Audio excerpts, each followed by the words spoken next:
नमस्कार, मैं हूं सौरभ त्रिपाठी। आप देख रहे हैं India news Madhya Pradesh Chhattisgarh bulletin. शुरुआत इस वक्त की बड़ी और अहम खबर से करते हैं। बड़ी जानकारी, ब्रेकिंग न्यूज इस वक्त आ रही है।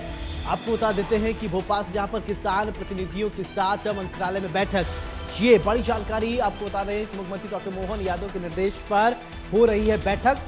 तो कृषि मंत्री ऐंदल सिंह कंसाना बैठक में मौजूद है। तो बड़ी जानकारी, पिछड़ा वर्ग कल्याण राज्य मंत्री कृष्णा गौर बैठक में मौजूद।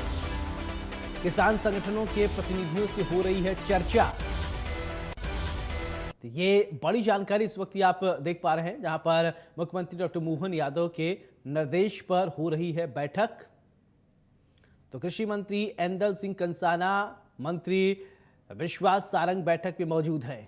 तो पिछड़ा वर्ग कल्याण राज्य मंत्री कृष्णा गौर बैठक में मौजूद हैं। ये बड़ी जानकारी इस वक्त आप देख सकते हैं। बड़ी जानकारी, बड़ी खबर।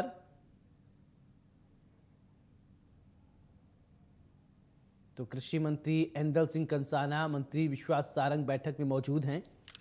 ये देखिए बैठक के दरमियान की तस्वीर आप देख सकते हैं भोपाल से, जहां पर ये बैठक की तस्वीर मुख्यमंत्री डॉक्टर मोहन यादव के निर्देश पर यह बैठक का आयोजन किया गया। मुख्यमंत्री डॉक्टर मोहन यादव के निर्देश पर हो रही है बैठक। तो ये तस्वीर बैठक के दरमियान की आपने टीवी स्क्रीन पर देख पा रहे हैं। बड़ी जानकारी, ये बैठक के दरमियान की तस्वीर है।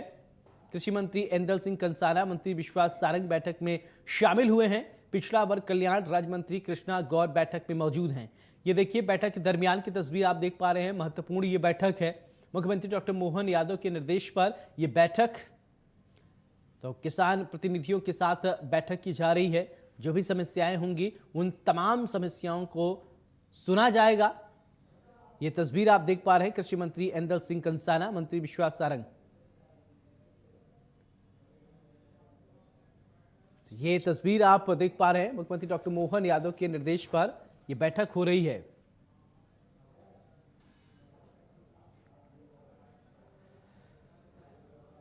नमस्कार, मैं हूं सौरभ त्रिपाठी। मध्य प्रदेश की बड़ी बहस में आप सभी का बहुत बहुत स्वागत है। दतिया विधानसभा उपचुनाव का प्रचार थम चुका है। अब शोर नहीं, सिर्फ जनता की आवाज गूंजेगी।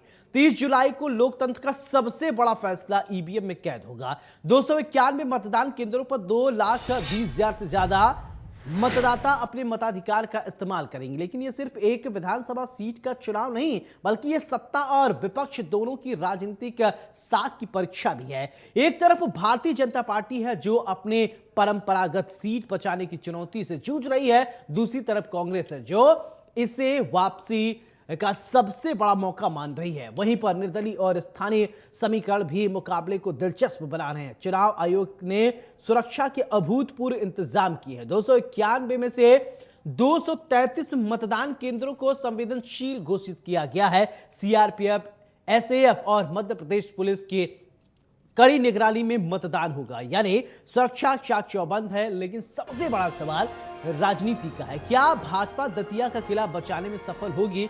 क्या कांग्रेस जनता की मूड को अपने पक्ष में बदल पाएगी? क्या नाराजगी, स्थानीय मुद्दों और जाति समीकरण का चुनाव गणित बदल देंगे? क्या सहानुभूति की लहर चलेगी या विकास के दावे भारी पड़ेंगे? और सबसे बड़ा सवाल यह, क्या दतिया का फैसला सिर्फ एक विधायक चुनेगा या सिर्फ 2028 विधानसभा चुनाव का राजनीतिक ट्रेलर साबित होगा? इन्हीं सवालों पर आज हम करेंगे बड़ी बहस। हमारे साथ एक खास पैनल होंगे और हम चर्चा करेंगे, समझेंगे कि आखिरकार भाजपा क्या अपना सीट बरकरार रख पाएगी। ये देखिए ग्राफिक के जरिए समझते हैं। 30 जुलाई को 291 केंद्रों पर मतदान होने हैं।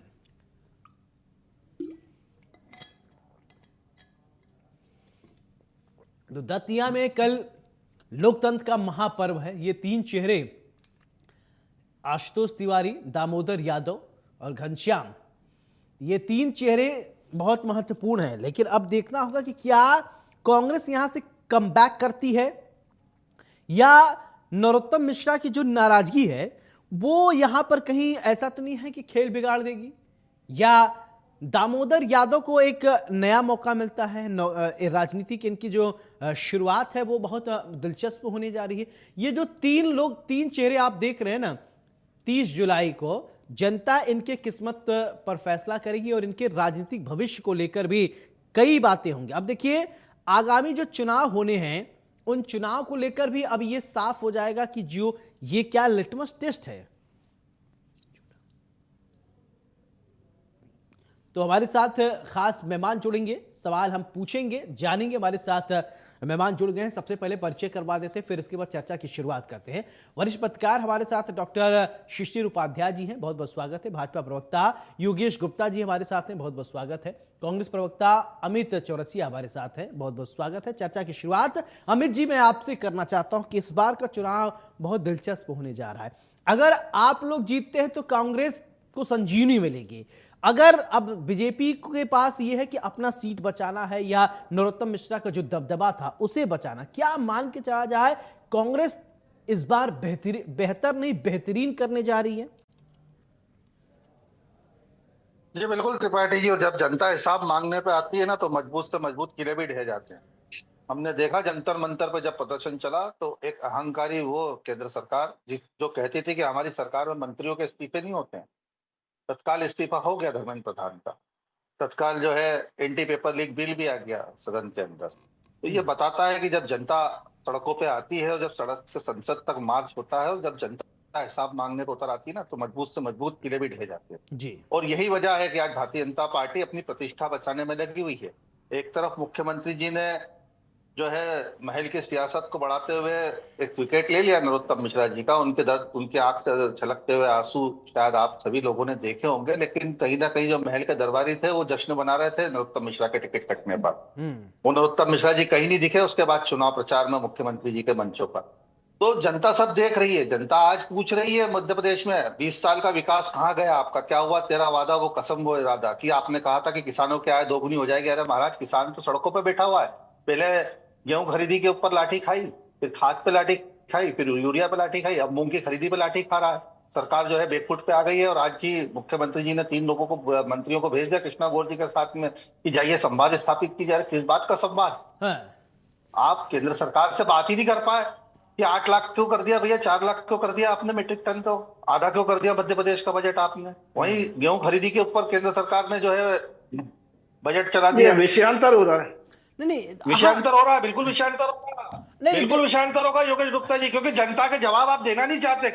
जिन किसानों योगेश जी, हम कल की बात कल की बात करते हैं, कल की, फिर इसके बाद इस विषय पर हम चर्चा करते रहेंगे। आज इसी पे रहते हैं क्योंकि मतदान होना है, बहुत महत्वपूर्ण ये मतदान है योगेश जी, बहुत महत्वपूर्ण है। जब तो सरकारी मशीनरी के भरोसे जो है चुनाव मैदान में गई है भारतीय जनता पार्टी। अरे एक चुनाव तो ईमानदारी से लड़ लीजिए योगेश गुप्ता जी, एक चुनाव ईमानदारी से लड़ लीजिए। अब जब आप योगेश जी, करा दिया। अच्छा योगेश जी, आपको कैसे, आप कह रहे हैं कि ईमानदारी से नहीं लड़ रहे हैं, कि आपको चुनाव आयोग पर विश्वास नहीं है या जो चुनाव कराता है उस पर विश्वास नहीं है, किस पर विश्वास नहीं है? बहरहाल ठीक है, मैं आऊंगा उस पर आऊंगा, लेकिन ठीक है योगेश जी प्रतिक्रिया दीजिए।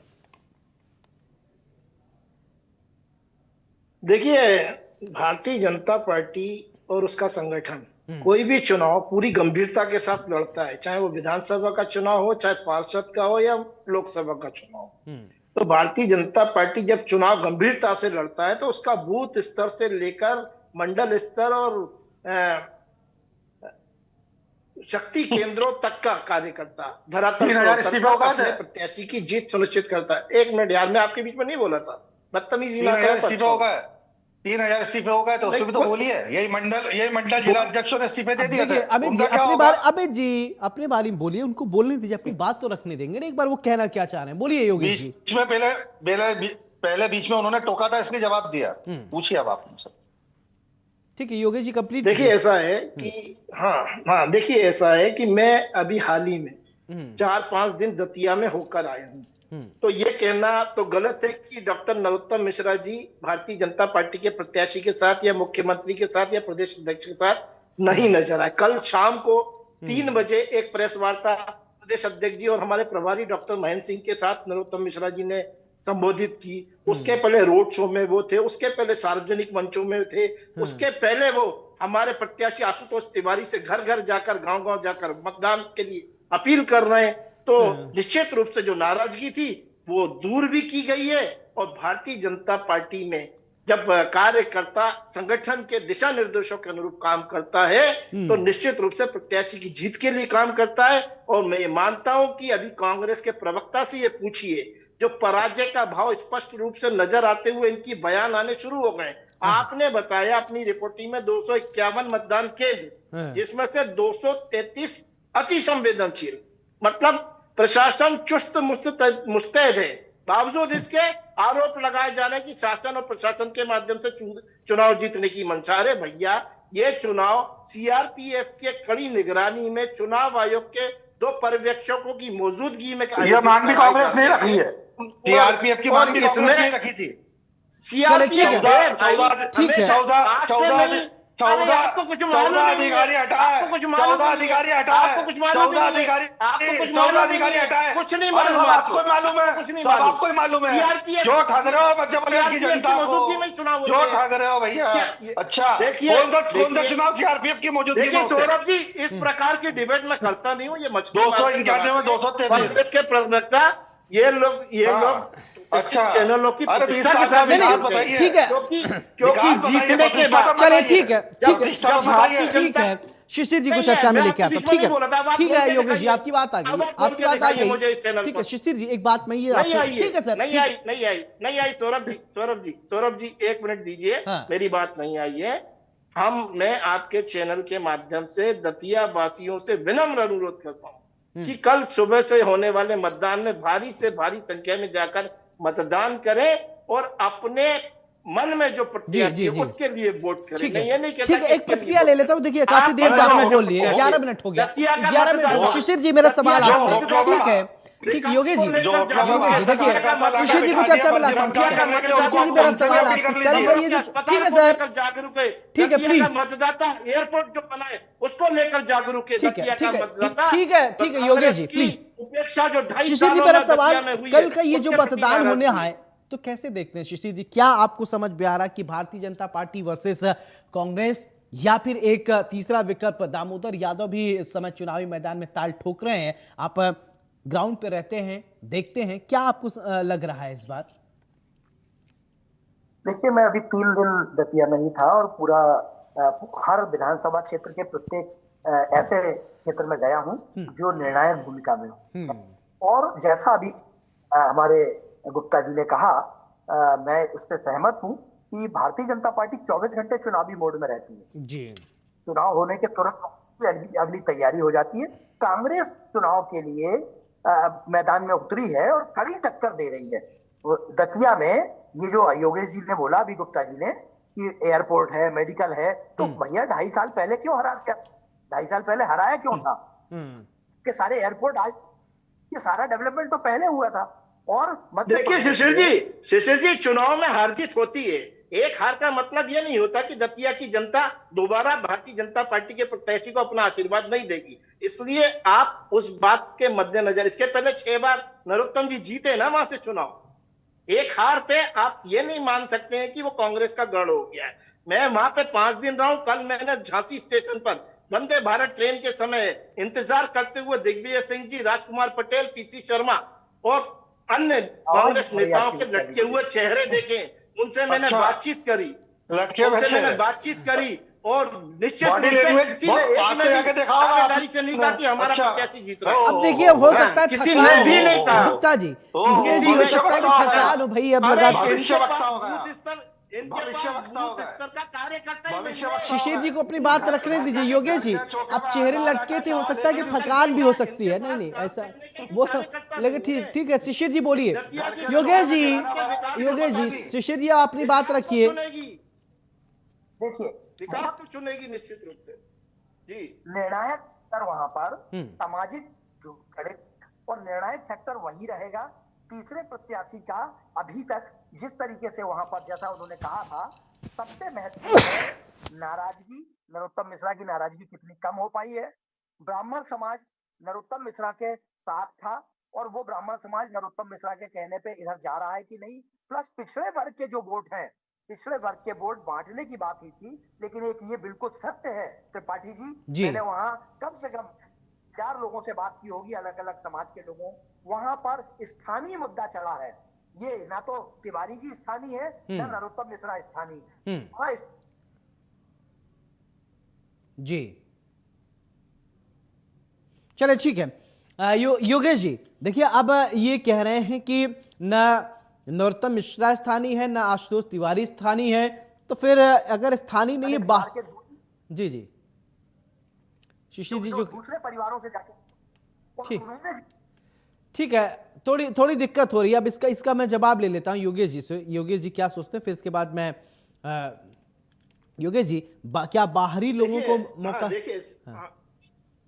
देखिए सौरभ जी, मैं 5 दिन दतिया में रहा और लगभग 50 लोगों से मैंने न्यूट्रल वे में बातचीत करी। उनका यह कहना है कि जो राजा घनश्याम सिंह है वो अपने महल की ही देखरेख ढंग से नहीं कर पा रहे। आज महल उनका जर्जर अवस्था में, जो प्रत्याशी अपने खुद के घर की देखभाल भली भांति नहीं कर पा रहा है, वो हम दतिया वासियों को क्या संभालेगा। और उन्हीं के परिवार के उनके कजिन एक राजा ने, महारानी ने कल प्रेस वार्ता के माध्यम से जो गंभीर आरोप लगाए, वो निश्चित रूप से घनश्याम सिंह जी को कटघरे में खड़ा करता है। 3 चुनाव वो हार चुके हैं। सेवड़ा से जरूर एक बार विधायक रहे थे, तो सेवड़ा और दतिया में काम करने का अनुभव हमारे आशुतोष तिवारी जी को पिछले 10 वर्षों से कई विधायक और सांसदों के समय उन्होंने अपनी कार्यशैली को अंजाम दिया है। तो दतिया की जनता उनको जानती है, पहचानती है। सभी वर्गों के प्रमुखों के साथ माननीय मुख्यमंत्री की, हमारे प्रदेश अध्यक्ष जी की, मध्य प्रदेश प्रभारी डॉक्टर महेंद्र सिंह जी की रूबरू बातचीत हुई है और सभी माता बहनों ने ये आश्वस्त। अच्छा ठीक है, इसका अमित जी एक बात, ठीक है योगेश जी, डॉक्टर मोहन यादव की सरकार को चुनेंगे। अमित जी देखिए, जैसा कि अभी शिशिर जी कह रहे थे कि बाहरी लोग हैं, इसलिए थोड़ा सा जो है असमंजस की स्थिति, आपको भी ऐसा लगता है क्या? बिल्कुल शिशिर जी ने बिल्कुल सही कहा। दतिया का चुनाव बाहरी बनाम स्थानीय पर आकर निर्भर हो चुका है पूरी तरीके से। एक दूसरी चीज, जिस तरह से आतंक का पर्याय बन गए थे भारतीय जनता पार्टी के वो तमाम नेता जो सरकार में रहे और दतिया की जनता का खूब भरपूर शोषण करा, जो पूरी तानाशाही दतिया की जमीनों पर नजर आती थी, उसका जवाब था कि नरोत्तम मिश्रा जी का टिकट कटा। और यही आतंक के साये से दतिया आज मुक्त हुआ। राजेंद्र भारती जी उसी जनाधार पर चुनाव जीत कर आए थे। और जहां तक बात घनश्याम सिंह जी कर रहे हैं, योगेश गुप्ता जी कह रहे हैं, मैं लूंगा, सुन लीजिए यार योगेश गुप्ता जी, सुन लीजिए जरा, सुनने के भी धैर्य रखा कीजिए, है ना। 5 दिन में से 50 लोगों से मिलकर आए हैं, होटल के एसी के कमरे में पड़े हुए हैं और लोगों के बॉडी लैंग्वेज देख रहे हैं। मैं आपको सुन रहा हूँ। सुनिए, बदतमीजी कर रहे हैं, सुन लीजिए, आप बदतमीजी कर रहे हैं। धैर्य रखिए। सरकारी मशीनरी पे आप चुनाव लड़ रहे हैं। सरकारी मशीनरी का ज्ञान दे रहे हैं। 5,000 परिवार आप बांट रहे हैं, साड़ी बांट रहे हैं, बिछड़ी बांट रहे हैं, दारू बांट रहे हैं। विपक्ष लगातार है, ये कोई नई नीति नहीं है। अच्छा, आरोप लगा रहे हैं। इस तरह चुनाव लड़ेंगे। कांग्रेस ने आपत्ति लगाई कि भाई के साय में चुनाव है। सुन लीजिए, भाई के साय में चुनाव है। 233 मतदान केंद्र किसने चिन्हित करा? 233 मतदान केंद्र किसने चिन्हित करा? कांग्रेस ने चिन्हित करा। अच्छा एक बात अमित जी, एक बात मैं समझना चाहता हूँ। आप कह रहे हैं अमित जी एक बात बताइए, आप कह रहे हैं कि सरकारी मशीनरियों का दुरुपयोग हो रहा है। अगर ऐसा ही रहा तो देश में तो कभी कोई जीत ही नहीं पाएगा। और अन्य राज्यों में जहां जहां आपकी सरकार है या जहां जहां पर आपके विधायक हैं, वहां नहीं हुआ था क्या? अगर इसी तरीके से रहा तो हम राजेंद्र भारती कैसे जीते? राजेंद्र भारती कैसे जीते? राहुल गांधी कैसे जीते? प्रियंका गांधी कैसे जीती? तेलंगाना में सरकार कैसे बनी? 3 राज्यों में 18 में सरकार कैसे बनी? मध्य प्रदेश, राजस्थान और वही ठीक है ठीक है योगेश जी, उसी का जवाब ले रहा हूँ,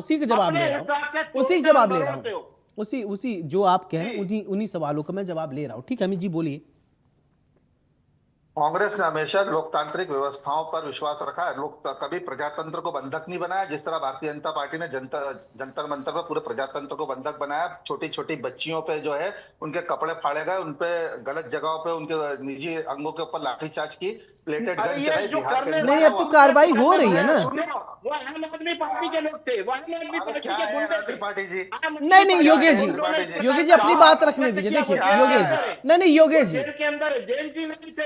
योगेश जी आपको आपत्ति है तो आप अपने बारे में अभी बोलिएगा, आप अभी इनको कंप्लीट करें। योगेश जी प्लीज, अभी आप कह रहे थे ना बीच में आप नहीं बोलते, इनको सुनिए। अमित जी को क्या कह रहे हैं, इनके मन में क्या है, एक बार सुनिए तो फिर आप जवाब दीजिएगा। बयानी करेंगे, ठीक है, आप काउंटर करिएगा, पहले सुन लीजिए। अब देखिए बोलने नहीं देंगे तो फिर नहीं, संवेदनशील नहीं, आप दोनों को बराबर मौका मैं दूंगा, लेकिन प्लीज योगेश जी धारा 144 हमेशा ठीक है, आप 166 हमेशा लागू रहती है। ठीक है, आप वरिष्ठ प्रवक्ता है, प्लीज सुनिए। संवेदनशील नहीं नहीं, ऐसा नहीं, ऐसा ये नहीं हो लोकतंत्र पाएगा, प्लीज जी। सुनिए सुनिए। ठीक है अमित जी बोलिए, अपनी बात कंप्लीट करिए प्लीज।